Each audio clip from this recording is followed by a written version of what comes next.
جب کتابوں میں ہم دیکھتے ہیں پڑھتے ہیں تو ہمیں دو ڈیفینیشن معلوم ہوتی ہے موت کی کہ موت کیا ہے.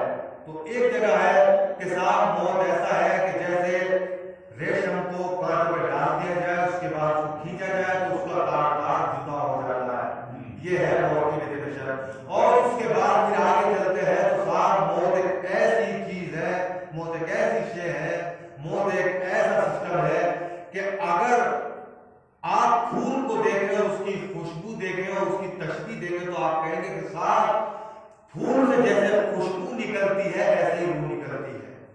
تو اگر اس کو دیکھتے ہیں تو وہ آسان ہے, اس کو دیکھتے ہیں تو یہ مشکل ہے. تو پھر معاملہ کیا ہے, اختلاف کیوں ہے؟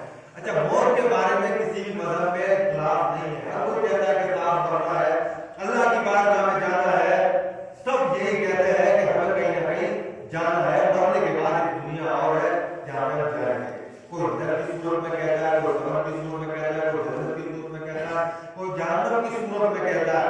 مگر یاد رکھیے گا سوال